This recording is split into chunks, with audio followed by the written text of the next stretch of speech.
Далее предлагаем обзор экономических, мировых, спортивных и других новостей. И для начала озвучим актуальный курс валют. Доллар США сегодня остановился на отметке 71 рубль 40 копеек за единицу. Стоимость евро 82 рубля 54 копейки. Покупает и продает сегодня доллар по лучшей цене Совкомбанк за 71 рубль, продает за 71,50. Лучший курс покупки европейской валюты также в Совкомбанке за 82,26, а продажи за 82,20. В России проведут масштабную цифровую трансформацию в промышленности, заявил председатель правительства Михаил Мишустин. В течение ближайших лет планируется реализовать 4 проекта. Трансформация будет сконцентрирована на внедрении российских решений в сфере информационных технологий на предприятиях. Как подчеркнул глава российского Кабмина, это поможет России выйти в технологические лидеры. Для этого в 4 раза увеличится финансовая поддержка отечественных проектов в области промышленного программного обеспечения. Это технологии интернет-вещей, искусственного интеллекта, робототехники, сенсорики, виртуальной и дополненной реальности. Внедрение цифровых технологий поможет повысить производительность труда, снизить себестоимость товаров и ускорить их выход на рынок. К концу десятилетия, по прогнозам Мишустина, отечественная промышленность будет выпускать не менее 70% высокотехнологичной продукции. Также в России появится единая цифровая платформа для оказания мер поддержки. Правительство утвердило несколько стратегических направлений, среди которых цифровая трансформация социальной сферы. Главная задача – усовершенствовать систему за счет использования искусственного интеллекта, технологий анализа и обработки больших данных, сделать помощь государства более адресной и проактивной, чтобы человек получал ее без лишней волокиты и обращений в ведомство быстро и удобно, отметил Михаил Мишустин. По его словам, в ближайшие 10 лет предстоит реализовать 4 проекта. Он также подчеркнул, что без бумажных документов уже через 3 года около 80% граждан смогут получать федеральную помощь. Кроме того, будет развиваться механизм обратной связи с людьми по вопросам социальной защиты и назначения помощи. Для этого будет запущен единый контакт-центр. В России появится крупнейший завод по переработке пластика. Он станет крупнейшим в стране. Его мощность составит более 100 тысяч тонн готовой продукции в год. Компания РТ Инвест заявила, что у существующих и планируемых к запуску предприятий в России этот показатель в среднем вдвое меньше. На фабрике из использованной пластиковой тары и упаковки завод будет производить зеленую ПЭТ-гранулу, которая подходит для вторичного использования. Этот материал может пригодиться в самых разных отраслях производства. Полученная продукция не будет уступать по своим качествам первичным. Уже к 2025 году РТ Инвест войдет в топ-10 крупнейших переработчиков полимеров в Европе, утверждает глава РТ Инвеста Андрей Шипелов. По его словам, материалом точно заинтересуются такие компании, как Марс, PepsiCo и Danone, чья продукция, согласно планам, к 2025 году будет наполовину состоять из зеленых ПЭТ-гранул. Строительство «Северного потока-2» завершено, газопровод готов к запуску. Об этом заявил заместитель начальника департамента «Газпрома» Алексей Фиников. Первая нитка газопровода уже заполнена техническим газом, а вторая нитка находится в процессе подготовки к заполнению. Строительство «Северного потока-2» полностью завершилось 10 сентября этого года. Изначально его планировалось завершить до конца 2019-го. Однако из-за санкций США строительство задержалось. Газопровод состоит из 2 ниток общей мощностью 55 миллиардов кубических метров в год, которые пролегают от побережья России через Балтийское море до Германии. Более 10 резидентов, 3 года практики и новые бизнес-проекты. Бизнес-инкубатор Ленска успешно справляется с работой. В свободное плавание в скором времени отправятся первые выпускники. Кому нужен бизнес-инкубатор и что дают его услуги начинающим бизнесменам, об этом узнала Анна Кожевникова. Колыбель для начинающих предпринимателей. Именно здесь набираются опыта молодые бизнесмены, прежде чем стать матерыми акулами в своей деятельности и понять, есть ли предпринимательская жилка и не прогореть. Неплохо на стартовом этапе иметь поддержку и льготы. Для этих целей в России созданы бизнес-инкубаторы, даже в таких маленьких городах, как Ленск. Это сопровождение бизнес-проектов в течение 3 лет. Именно столько занимает процесс бизнес-инкубирования.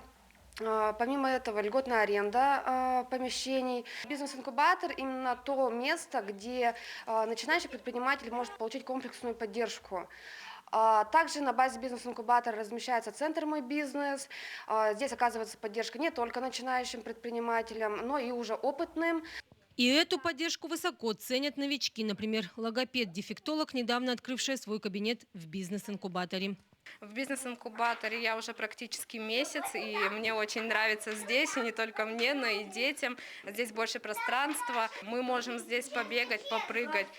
И очень удобно, что родители могут и посидеть внизу на удобных диванах. Также привлекает и сама аренда, и размещение. Можно сказать, скоро здесь будет практически центр нашего города. Ну а первые резиденты, которых уже в течение 3 лет ведет бизнес-инкубатор, сегодня твердо стоят на собственных ногах и готовы пуститься в свободное плавание. Постоянно устраивают мастер-классы какие-то очень полезные. Да, вот недавно один из последних был по финансовой грамотности. А далее здесь также можно полностью воспользоваться конференц-залом для каких-то своих мероприятий личных. Также нам выделяется здесь проектор постоянно. Сами руководители бизнес-инкубатора также нас постоянно поддерживают. Этот резидент постоянно пополняет спектр своих услуг по доп. Образованию. Благодаря Наталье ленчанам стали доступны такие IT-технологии, как нейрогарнитура, которая позволяет силой мысли управлять процессами памяти. В диковинку для нашей провинции первый опыт одного из резидентов бизнес-инкубатора «Сити-фермы». Сити-фермерство сегодня популярный мировой тренд. Он активно развивается в России, особенно в Якутии. Ведь у северян всегда не хватает витаминов, а в микрозелени их содержится гораздо больше, чем во взрослых культурах. Например, это редис. По вкусу не отличается от того, что растет у нас в огороде. Всего на базе бизнес-инкубатора работают 11 резидентов, 6 из них самозанятых. В те редкие периоды, когда снимают ограничительные меры, руководство бизнес-инкубатора проводит различные мастер-классы, видеоконференции и прочие реальные и виртуальные встречи с маститыми бизнесменами республики. Ведь пандемия сама по себе сказалась негативно на всем предпринимательском сообществе, а по начинающим ударила основательно. Но резиденты бизнес-инкубатора это время переживают легче, имея такую колоссальную поддержку. Анна Кожевникова, Виталий Андреев, Ленск. Строительство республиканского кардиодиспансера и школы-сада завершится в этом году в Якутии благодаря средствам, полученным по программе «Единая субсидия». Кроме того, в этом году будет закуплено 23 единицы тяжелой и водовозной техники для ликвидации лесных пожаров и их последствий. Это тягачи и гусеничные тракторы. Уточняется, что на средства единой субсидии идет и строительство круглогодичного детского центра отдыха и оздоровления «Полярная звезда». С учетом сложных инженерно-геологических условий на месте строительства ввод объекта в эксплуатацию запланирован в декабре 2022 года. Официально завершилась навигация этого года. План завоза перевыполнен на 1% и составил 1 миллион 146 тысяч тонн грузов. Из них более 320 тысяч тонн жизнеобеспечивающих грузов доставили в арктические районы. Отмечается, что в текущем году план удалось выполнить, несмотря на трудности, возникшие в результате лесных пожаров и низких уровней воды на реках Амга, Вилю, Ялдан, Яна и Колыма. В настоящее время готовятся к зимним перевозкам автомобильным транспортом. Ежегодно по зимникам перевозят порядка 700 тысяч тонн.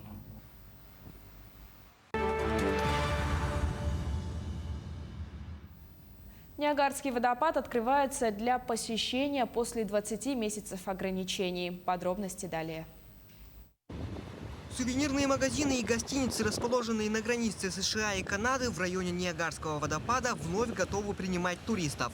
Ранее власти объявили о возобновлении пешеходного сообщения после 20 месяцев ограничений. Переход в США будет разрешен путешественникам через надземные переходы и паромные терминалы при подтверждении полной вакцинации от коронавируса. Это хорошо как для Канады, так и для США. Есть путешественники, которые едут на юг из Канады во Флориду, чтобы провести там весенние каникулы в зимнее время. Также есть американцы, как мы, которые едут в Канаду на следующей неделе. Мы поедем в Монреаль, потом в Вермонт. Кроме того, сообщается, что экономика Ниагарского водопада зависит от туризма и граждан Канады, которые приезжают в США за покупками. В Венеции так называемый сезон высокой воды. Это период, обычно выпадающий на осенние месяцы. Местные жители и туристы спасаются импровизированными чехлами, чтобы не промочить ноги. Подробности в следующем материале. Полиэтиленовые чехлы для ног ярко-желтого, синего и оранжевого цветов в последние дни стали привычным зрелищем на улицах Венеции. Многие туристы и местные жители щеголяют в такой импровизированной обуви, не боясь замочить ноги в сезон высокой воды. Так называется период, обычно выпадающий на осенние месяцы, когда из-за сильных приливов многие улицы Венеции оказываются затоплены. А для тех, кто не хочет покупать себе защитные сапоги, местные власти строят специальные приподнятые пешеходные дорожки. Для защиты города от наводнений в прошлом году в заливе начала функционировать система плавающих барьеров «Моисей». Однако сейчас она не была активирована, поскольку вода поднялась всего лишь на 1 метр. Наводнения в Венеции вызваны сочетанием сразу нескольких факторов – от повышения уровня моря, вызванного глобальным потеплением, до постепенного проседания грунта под городом, в результате которого дома все ниже опускаются в воду. Эквилибристка Мария Кампалеони уже несколько месяцев ходит по канатам, натянутым между высоток в Боливии. Подробности в следующем сюжете. Эквилибристка из Италии Мириам Кампалеони вот уже несколько месяцев живет в Боливии и покоряет сердца местных жителей своим мастерством. В конце октября она впервые в жизни прошлась по канату, натянутому между двумя небоскребами на одной из оживленных улиц в центре Ла-Паса. Было очень необычно видеть вокруг здания. Обычно я занимаюсь канатоходством на природе, в горах, среди камней. А тут вокруг меня были люди, дома и дроны. Это, конечно, добавило мне стресса. Но в целом это был интересный опыт, и я была бы не против его повторить. А 2 месяцами ранее Мириам прошлась по канату, натянутому между двумя ледниками, над одним из замерзших озер возле горы Чачакумани в Андах, расположенном на высоте 5200 метров над уровнем моря. По словам спортсменки, условия были весьма жесткие, но она успешно справилась с задачей. В Турции растет интерес туристов к полетам на воздушном шаре. Сотни туристов еще до рассвета поднимаются на холмы, чтобы получить возможность насладиться красочными пейзажами воздушных шаров, взмывающих в небо над Каппадокией. Сначала туристы наблюдают за подготовкой шаров к полету, а затем поднимаются на холмы, чтобы сфотографироваться на фоне красочных пейзажей. Каппадокия – один из наиболее популярных туристических районов Турции, включен в список всемирного наследия ЮНЕСКО.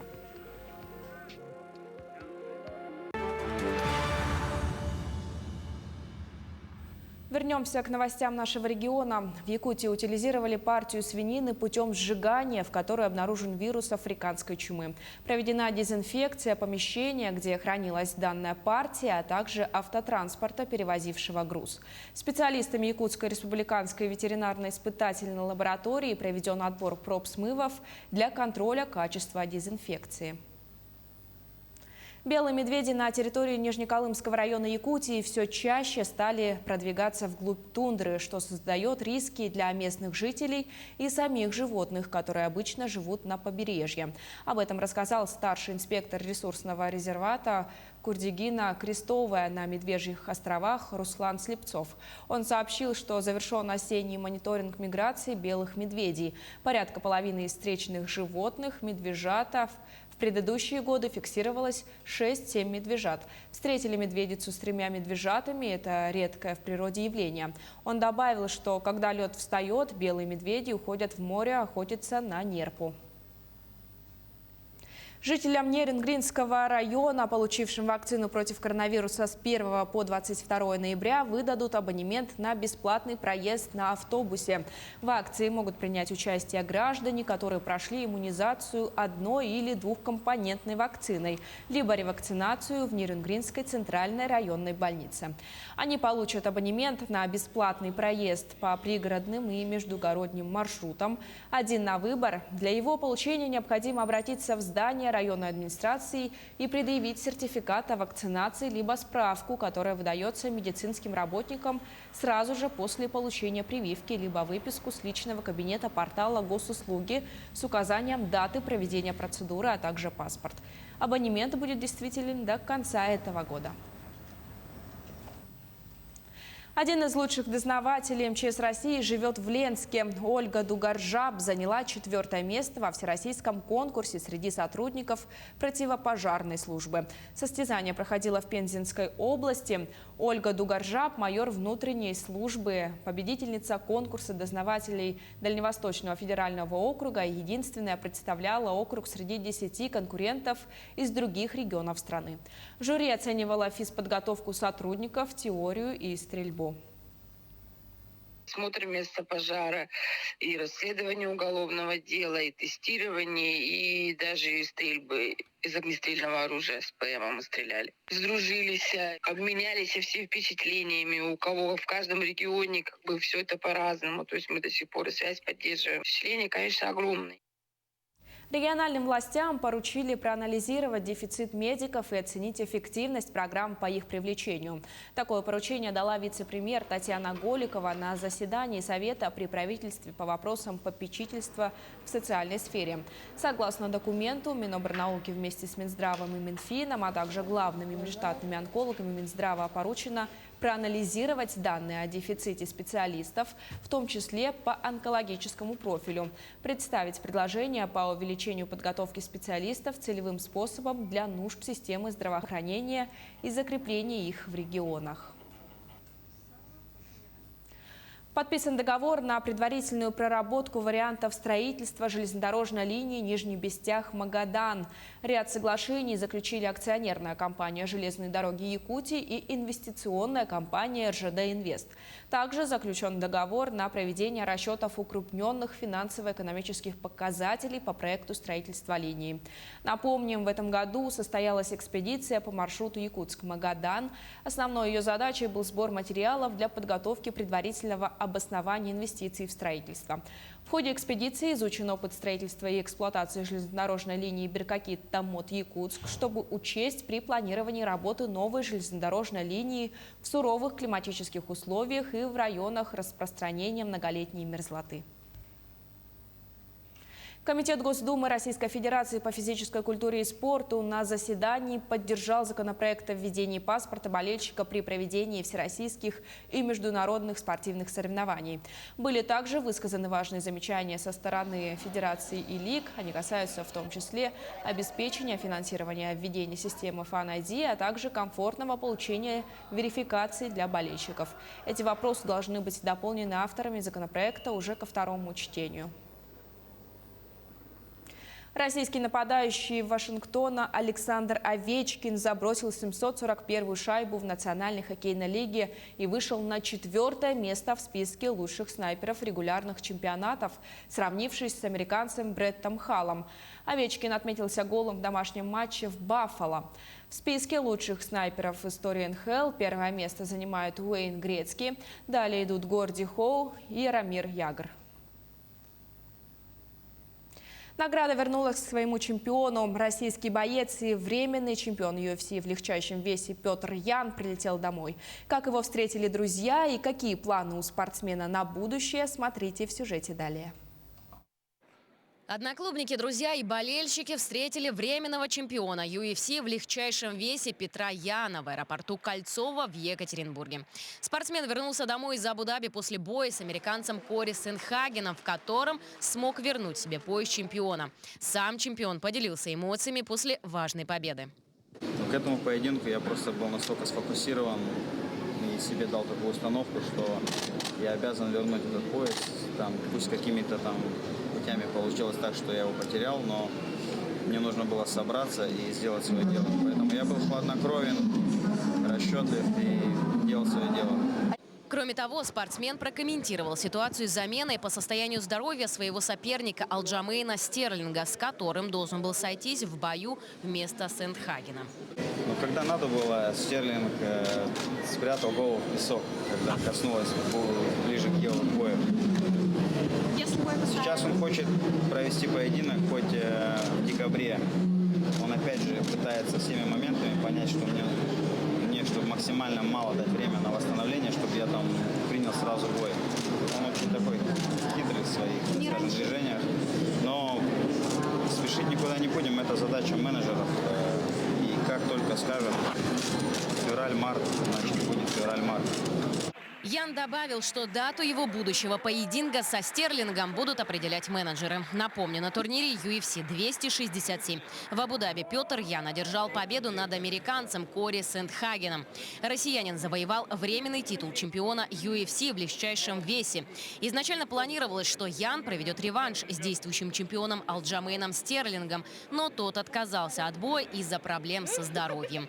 Первый поединок между спортсменами состоялся в марте 2021 года и завершился дисквалификацией за запрещенный прием Петра Яна. Это привело к лишению его чемпионского пояса. Российско-украинская команда «Натус Вайнсер» выиграла главный турнир по киберспортивной дисциплине Counter-Strike Global Offensive. По ходу турнира игроки из Нави не проиграли соперникам ни одной карты. В финале коллектив победил французскую команду G2 Esports Simple, был признан самым ценным игроком турнира. Призовой фонд $2 миллиона, из которых $1 миллион достался победившей команде. Отметим, «Натус Вайнсер» до этого ни разу не выигрывала мейджор. На турнире в столице Швеции команда не потерпела ни одного поражения. Теплая снежная погода радует якутян. Аномальные температуры сохраняются в республике. С начала октября показал значение выше нормы. В ноябре столбик термометра не опускается ниже 15 градусов. Сегодня же в Якутске температура воздуха поднялась до -3 градусов и сохранится такой на ближайшие дни. Долго ли продлится тепло в Якутии? Моя коллега Мадина Халикова выходит на прямую связь со студией. Мадина, здравствуй. Расскажи о предстоящей погоде. Кристина, добрый день. И действительно, день сегодня очень добрый. Якутяне отметили, когда вышли утром на улицу, что очень тепло. И для нашего климата это, конечно, аномальная температура. -3 градуса сейчас за окном в Якутске. И, кстати, очень тепло. Мне самой хочется впасть в детство, лепить снеговиков. Идет прекрасный снег. Ну, а почему происходят такие погодные аномалии? Почему нетипичная для этого времени года в Якутии сейчас такая погода, нам расскажет начальник Якутского гидрометцентра. Давайте послушаем. Наступившая неделя будет определена действием циклонов. Один из них сейчас вышел на арктическое побережье республики. Его фронтальные системы распространились на весь запад, далее на центр. И вот проходят, мы их видим в виде повышения температуры, снега разной интенсивности. В основном умеренный снег идет. Вот. И температура ночного выхолаживания нет, но и днем температура от -1 до -6 градусов. В течение этой недели у нас пройдет еще один циклон. Траектория его будет южнее, чем этого. Он выйдет уже на материковую часть республики, поэтому он принесет еще свою порцию тепла и снега, и ветреную погоду в его тыловой части. И далее уже ближе к выходным у нас начнет восстанавливаться антициклон на территории республики, поэтому будет прояснивать, будет ночное выхолаживание. Сначала в пределах до 22-27, а начиная со следующей недели появятся 30-градусные морозы. Такая температура благоволит прогулкам на свежем воздухе, чем я и призываю заняться сегодня якутян. Ну а, кстати, кроме того, в Ленске отмечали вообще повышение температуры до +1 градуса, что тоже нетипично для ноября. И хочется еще сказать, что нужно наслаждаться последними теплыми днями, потому что в выходные зима уже вступит в свои права, а на следующей неделе ночью ожидаются заморозки до -30 градусов. Но днем температура воздуха будет сохраняться в пределах 20-25 градусов ниже нуля. Ну и к этому часу у меня вся информация. Кристина. Мадина, спасибо. Я напомню, на прямой связи со студией была моя коллега Мадина Халикова. И теперь коротко о погоде в крупных городах Якутии. Итак, в Алдане сегодня -4 градуса днем, вечером снег, а ночью похолодает до -6. Ветер от 5 до 11 метров в секунду. В Нерюнгри солнечно, -8 градусов. К вечеру столбики термометра опустятся до -15. Ветер с порывами до 4 метров в секунду. Отправимся на запад. В Ленске сегодня снежно. -1, ночью -3, ветер с порывами до 15 метров в секунду. В алмазной столице снегопад в течение всего дня. В Мирном -2 градуса, ночью -4, ветер от 4 до 11 метров в секунду. И в столице республики все еще тепло и снежно, -4 градуса днем, ночью снегопад, также -4. Ветер до 6 метров в секунду. Атмосферное давление 748 миллиметров ртутного столба.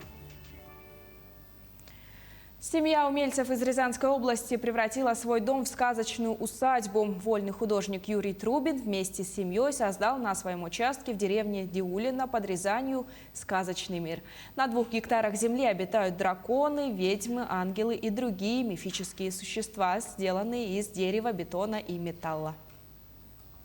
Главной достопримечательностью деревни Диулино можно назвать этот заповедник сказок. Настоящую магическую атмосферу вокруг своего жилища создала семья Трубиных. Так получилось, что в одной семье проживают талантливые скульпторы и художники, которые не спеша смогли создать настоящую сказку Древней Руси. У нас сначала пошло от папани. Вот, он, когда служил в армии, он начал потихонечку резать всякие мелкие интересные штуки, кольца, шкатулочки.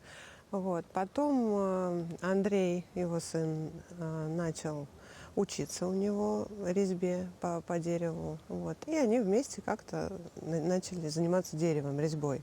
В наполнении сказочного участка задействована вся семья. Отец Юрий и сын Андрей создают скульптуры. Сноха Дарья занимается их росписью, а хозяйка дома Инесса делает кукол и шьет. Сначала был один дом.